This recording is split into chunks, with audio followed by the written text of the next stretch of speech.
Hi welcome to the Ganesh stories. ಇವತ್ತಿನ movie review ಬಂದ್ಬಿಟ್ಟು ಕೇಳಿ ಮೂವಿ ಗುರು. ಈ ಮೂವಿಯ ಒನ್ಲೈನ್ ಸ್ಟೋರಿ ಕತೆ ಬಂದ್ಬಿಟ್ಟು ಧ್ರುವ ಸರ್ಜಾ ಅವರು ಈ ಮೂವಿಲಿ ಹೀರೋ ಆಗಿರ್ತಾರೆ. ಒಟ್ನಲ್ಲಿ ಒನ್ಲೈನ್ ಸ್ಟೋರಿ ಕತೆ ಬಂದ್ಬಿಟ್ಟು ಗುರು, ಒಟ್ನಲ್ಲಿ ಸಂಜಯ್ ದತ್ ಅವ್ರಿಗೆ ಫ್ಯಾನ್ ಆಗಿ ಇರ್ತಾರೆ ಈ ಮೂವಿಲಿ. ಮತ್ತು ಅವರು ಏನು ಕೆಲಸ ಮಾಡ್ತಿರ್ತಾರೆ ಅಂದರೆ ಈ ಮೂವಿಲಿ ಸೀಮೆಣ್ಣೆ ಮಾಡೋ ಕೆಲಸ ಮಾಡ್ತಿರ್ತಾರೆ ಗುರು. ಒಟ್ನಲ್ಲಿ ಮೇನು ಈ ಮೂವಿಯ ಒನ್ಲೈನ್ ಸ್ಟೋರಿ ಕತೆ ಸಿಕ್ಕಾಬಿಟ್ಟೆ ಹೇಳೋಕ್ಕಾಗಲ್ಲ, ಸ್ಟೋರಿ ಬಿಟ್ಕೊಡೋಕ್ಕಾಗೋದಿಲ್ಲ ಗುರು. ಒಟ್ಟಿನಲ್ಲಿ ಸಿಕ್ಕಾಬಿಟ್ಟೆ ಮೂವಿ ಲೈನ್ ಸ್ಟೋರಿ ಕತೆ ತುಂಬ ಚೆನ್ನಾಗಿ ತೆಗ್ದವ್ರೆ. ಅದರಿಂದನೇ ಮೂವಿ ಲೈನ್ ಸ್ಟೋರಿ ಕತೆ ನಾನು ಹೇಳಿಲ್ಲ, ಜಸ್ಟ್ ಇಷ್ಟು ಹೇಳಿದ್ದೀನಿ ಗುರು. ಒಟ್ಟಿನಲ್ಲಿ ಇಲ್ಲಿ ಧ್ರುವ ಸರ್ಜಾ ಕ್ಯಾರೆಕ್ಟರ್ ಸಿಕ್ಕಾಬಿಟ್ಟೆ ಇನ್ನೊಂದು ಆಗಿ ತೋರಿಸೋರೆ ಗುರು. ಒಟ್ಟಿನಲ್ಲಿ ಧ್ರುವ ಸರ್ಜಾಗೆ ಇಷ್ಟು ಇನ್ನೊಂದು ಆಗಿ ತೋರಿಸಿ ತುಂಬ ಚೆನ್ನಾಗಿ ಆ್ಯಕ್ಟಿಂಗ್ ಮಾಡೋರೆ. ಅವ್ರು ಸಿಕ್ಕಾಬಿಟ್ಟೆ ಲೋಕಲ್ ಬಾಯ್ ಆಗಿ ಈ ಫಿಲಮಲ್ಲಿ ಎದ್ದು ಕಾಣ್ತಿದ್ದಾರೆ. ಒಟ್ಟಿನಲ್ಲಿ ಲೋಕಲ್ ಬಾಯ್ ಆಗಿ ತುಂಬ ಚೆನ್ನಾಗಿ ಕಾಣ್ತಿದ್ದಾರೆ. ಹಳೆ ಕಾಲದ ಗೆಟಪ್ ಆಗಲಿ, ಹಳೆ ಕಾಲದ ಸಿಕ್ಕಾಪಟ್ಟೆ ಒಟ್ಟಿನಲ್ಲಿ ಪ್ಲೇಸಸ್ಗಳನ್ನ ತುಂಬ ಚೆನ್ನಾಗಿ ತೋರಿಸೋರೆ ಗುರು. ಒಟ್ಟಿನಲ್ಲಿ ಒಟ್ಟಿನಲ್ಲಿ ಹಂಗೆ ಹಾಕಿದ್ರೂ ಏನು ಕಾಣ್ತಿಲ್ಲ. ಒಟ್ಟಿನಲ್ಲಿ ಬ್ಯಾಕ್ಗ್ರೌಂಡ್ಗಳನ್ನ ತುಂಬ ಚೆನ್ನಾಗಿ ತೋರಿಸೋರೆ. ಫಿಲಮ್ ಸ್ಟಿಕ್ಕರ್ಗಳಾಗಲಿ ತುಂಬ ಚೆನ್ನಾಗಿ ತೋರಿಸೋರೆ. ಮೇನು ಈ ಫಿಲಮಲ್ಲಿ Dhruva Sarja acting top knots ಆಗಿ ಕಾಣ್ತಿದೆ. ಯಾಕೆಂದರೆ ಕೊನೆ ಒಂದು ಫಿಲಮ್ ಓಪನ್ ಆಗೋದ್ರಿಂದ ಹಿಡಿದು ಫಿಲಮ್ ಇಂಟರ್ವಲ್ ಬ್ಲ್ಯಾಕಿಂದ ಹಿಡಿದು ಲಾಸ್ಟ್ವರೆಗೂ ಧ್ರುವ ಸರ್ಜಾ ಅವರು ತುಂಬ ಚೆನ್ನಾಗಿ ಆ್ಯಕ್ಟಿಂಗ್ ಮಾಡೋರೆ. ಒಟ್ಟಿನಲ್ಲಿ ಲಾಸ್ಟ್ ಸೀನಲ್ಲಂತೂ ನೆಕ್ಸ್ಟ್ ಲೆವೆಲ್ ಚಚ್ಚಿ ಕೆಡಗೋರೆ ಗುರು. ಆ್ಯಕ್ಟಿಂಗ್ ವಿಚಾರದಲ್ಲಂತೂ ಧ್ರುವ ಸರ್ಜಾ ಅವರು. ಮೇನು ರಮೇಶ್ ಅರವಿಂದ್ ಅವರು ಈ ಆ್ಯಕ್ಟಿಂಗ್ನ ತುಂಬ ಚೆನ್ನಾಗಿ ಮಾಡೋ. ಈ ಮೂವಿಲಿ ಯಾರ್ಯಾರಪ್ಪ ಮಾಡೋರೆ ಅಂದರೆ ರಮೇಶ್ ಅರವಿಂದ್ ಮಾಡೋರೆ, ರವಿಚಂದ್ರನ್ ಮಾಡೋರೆ, ಮತ್ತು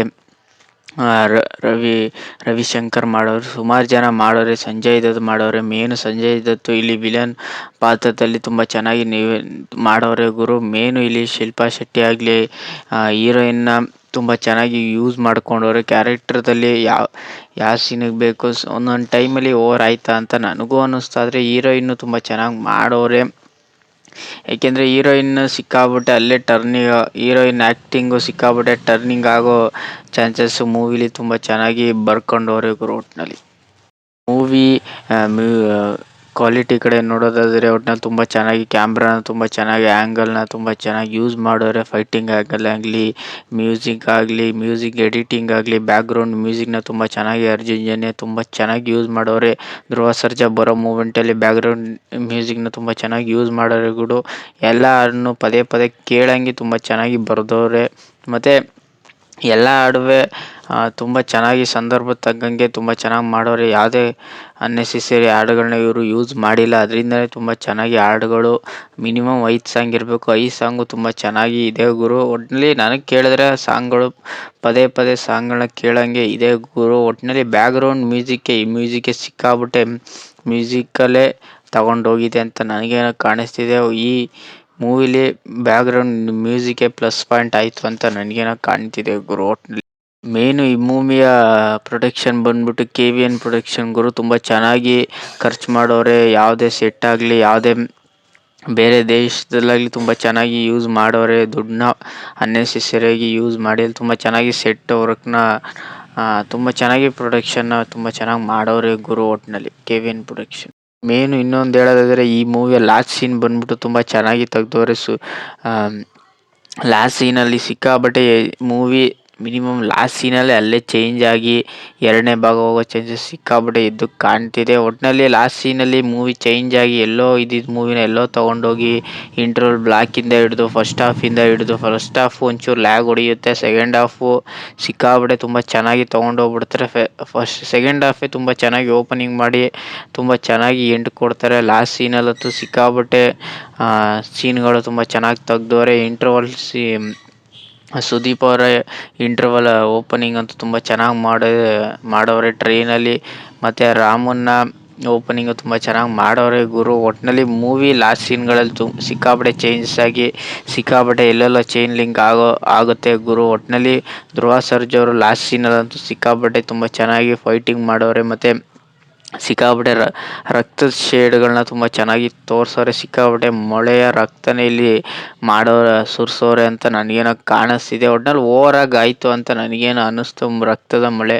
ಒಟ್ನಲ್ಲಿ ಆದರೂ ಇಷ್ಟು ಚೆನ್ನಾಗಿ ಮಾಡೋರೆ ಗುರು ಅಂತ ನನಗೇನೋ ಕಾಣ್ತಿದೆ ಗುರು. ಒಟ್ಟಿನಲ್ಲಿ ಮೇನ್ ಗುರು ಇನ್ನೊಂದು ಹೇಳೋದಾದ್ರೆ ಇಲ್ಲಿ ಫ್ಯಾಮಿಲಿ ಬಗ್ಗೆ ತುಂಬ ಚೆನ್ನಾಗಿ ಇಡೋರೆ, ಅಣ್ಣ ತಮ್ಮ ಬಗ್ಗೆ ತುಂಬ ಚೆನ್ನಾಗಿ ಇಡೋರೆ. ಒಟ್ನಲ್ಲಿ ತುಂಬ ಚೆನ್ನಾಗಿ ಹೇಳೋರು ಗುರು. ಫ್ಯಾಮಿಲಿ ಸ್ಟೋರಿ ತುಂಬ ಚೆನ್ನಾಗಿ ಬರ್ದವ್ರೆ. ಒಟ್ಟಿನಲ್ಲಿ ಮೇನು ಅಣ್ಣ ತಮ್ಮ ಆಗಲಿ ಒಟ್ಟಿನಲ್ಲಿ ಅವ್ರ ಬಗ್ಗೆ ತುಂಬ ಚೆನ್ನಾಗಿ ಬರ್ಕೊಂಡವ್ರೆ ಗುರು. ಒಟ್ಟಿನಲ್ಲಿ ಅಣ್ಣ ತಮ್ಮ ಸೀನ್ಗಳು ತುಂಬ ಚೆನ್ನಾಗಿ ಬರ್ದವ್ರೆ. ಒಟ್ಟಿನಲ್ಲಿ ಫ್ಯಾಮಿಲಿ ನೋಡ್ಬೋದು ಗುರು. ಏನು ಫ್ಯಾಮಿಲಿಗೆ ಮೇನ್ ಇನ್ನೊಂದು ಹೇಳಿದ್ರೆ ಇಲ್ಲಿ ಕಾಮಿಡಿನ ಒಂಚೂರು ಲೈಟಾಗಿ ಮಾಡೋರೆ. ಒಟ್ನಲ್ಲಿ ಅಂಥದ್ದೇನು ಕಾಮಿಡಿ ಒಂದು ಲೈಟಾಗಿ ನಗು ಬರುತ್ತೆ, ಅಂಥದ್ದೇನು ಕಾಮಿಡಿ ಏನು ಮಾಡಿಲ್ಲ ಗುರು. ಒಂದು ಲೈಟಾಗಿ ನಗು ಬರುತ್ತೆ ಅಷ್ಟೇ. ನಗು ಬರ್ಸೋಕ್ಕೆ ಟ್ರೈ ಮಾಡಿ ಒಟ್ನಲ್ಲಿ ನಗು ಬಂದಿಲ್ಲ ಗುರು. ಲೈಟಾಗಿ ನಗು ಬರುತ್ತೆ ಅಷ್ಟೇ ಗುರು. ಒಟ್ಟಿನಲ್ಲಿ ಟೋಟಲಾಗಿ ಹೇಳೋದಾದ್ರೆ ಈ ಮೂವಿಯ ಒನ್ಲೈನ್ ಸ್ಟೋರಿ ಕತೆ ಅಷ್ಟು ಡೆಪ್ತಾಗಿ ಏನು ನಾನು ಹೇಳಿಲ್ಲ. ಎಲ್ಲ ಕ್ಯಾರೆಕ್ಟರ್ಗಳಿಗೂ ಸಿಕ್ಕಾಪಟ್ಟೆ ಚೈನ್ ಲಿಂಕ್ನ ಇವರು ಮಾಡೋರೆ. ಅದನ್ನು ನೀವು ಮೂವಿ ನೋಡಿದ್ರೆ ಗೊತ್ತಾಗುತ್ತೆ ಗುರು. ಒಟ್ಟಿನಲ್ಲಿ ಟೋಟಲಾಗಿ ಹೇಳೋದಾದ್ರೆ ಈ ಮೂವಿ ನೋಡ್ಬೋದು. ಸಿಕ್ಕಾಪಟ್ಟೆ ಸ್ಟೋರಿ ಸ್ಕ್ರೀನ್ ಬೇಗ ತುಂಬ ಚೆನ್ನಾಗಿ ಬರೆದವ್ರೆ. ಪ್ರೇಮ್ ಅವರು ತುಂಬ ಚೆನ್ನಾಗಿ ಎಲ್ಲ ಕ್ಯಾರೆಕ್ಟರ್ಗಳಿಗೂ ತುಂಬ ಚೈನ್ ಲಿಂಕ್ನ ಅಲ್ಲಲ್ಲೇ ಹಾಕೋರೆ, ಚೈನ್ ಲಿಂಕ್ನ ಗುರು. ಒಟ್ನಲ್ಲಿ ಟೋಟಲಾಗಿ ನೋಡೋದಾದ್ರೆ ಈ ಮೂವಿ ನೋಡ್ಬೋದಾ ಇಲ್ವಾ ಅಂದರೆ ಕೇಳಿ ಮೂವಿ ನೋಡ್ಬೋದು ಗುರು. ಏನು ಬೇಜಾರಾಗಲ್ಲ. ಫಸ್ಟ್ ಹಾಫ್ ಒಂಚೂರು ಲ್ಯಾಗ್ ಹೊಡೆಯುತ್ತೆ, ಸೆಕೆಂಡ್ ಹಾಫು ತುಂಬ ಚೆನ್ನಾಗಿ ಓಪನಿಂಗ್ ಮಾಡಿ ಲಾಸ್ಟ್ ಸೀನ್ಗಳಲ್ಲಿ ತುಂಬ ಚೆನ್ನಾಗಿ ತೋರಿಸೋರೆ. ಲಾಸ್ಟ್ ಸೀನಲ್ಲಿ ಸಿಕ್ಕಾಪಟ್ಟೆ ಮೂವಿ ಚೇಂಜಸ್ ಆಗಿ ತುಂಬ ಚೆನ್ನಾಗಿ ಸ್ಕ್ರೀನ್ಗಳನ್ನ ತುಂಬ ಚೆನ್ನಾಗಿ ತೋರಿಸೋರೆ. ಒಟ್ಟಿನಲ್ಲಿ ಈ ಮೂವಿ ರಿವ್ಯೂ ನಿಮಗೇನಾದ್ರು ಇಷ್ಟ ಆಗಿದೆ ಲೈಕ್ ಶೇರ್ ಸಬ್ಸ್ಕ್ರೈಬ್ ಮಾಡ್ಕೊಳ್ಳಿ. ಸುಮಾರು ಜನ ಸಬ್ಸ್ಕ್ರೈಬ್ ಮಾಡದೆ ನೋಡ್ತೀರಾ ಗುರು. ಮೂವಿ ರಿವ್ಯೂ ನೋಡ್ಬಿಡ್ತೀರಾ, ಒಂದು ಲೈಕು ಮಾಡಲ್ಲ, ಬೇಗ ಸಬ್ಸ್ಕ್ರೈಬ್ ಆಗಲ್ಲ ಗುರು. ಬೇಗ ಸಬ್ಸ್ಕ್ರೈಬ್ ಮಾಡ್ಕೊಳ್ಳಿ. ಸುಮಾರು ಜನ ವೀಡಿಯೋ ನೋಡ್ಬಿಡ್ತೀರಾ, ಒಂದು ಲೈಕು ಮಾಡಲ್ಲ, ಸಬ್ಸ್ಕ್ರೈಬ್ ಮಾಡಲ್ಲ. ಹೇಗೆ ಅನ್ನಿಸ್ತು ಅಂತ ವೀಡಿಯೋ ಬಗ್ಗೆ ಕಮೆಂಟ್ ಮಾಡಿ ಗುರು. ಬೇಗ ಶೇರ್ ಮಾಡಿ. 1000 ಸಬ್ಸ್ಕ್ರೈಬ್ನ ಇಲ್ಲ 400 ಸಬ್ಸ್ಕ್ರೈಬ್ನ ಕಂಪ್ಲೀಟ್ ಮಾಡಿ. ಸಿಗೋ ಮುಂದಿನ ವೀಡಿಯೋದಲ್ಲಿ ಗುರು. ನೀವು ಸಬ್ಸ್ಕ್ರೈಬ್ ಮಾಡಿದ್ರೆ ಬೇಗ ವಿಡಿಯೋ ತಲುಪುತ್ತದೆ ಗುರು. ಸಿಗೋ ಮುಂದಿನ ವಿಡಿಯೋದಲ್ಲಿ.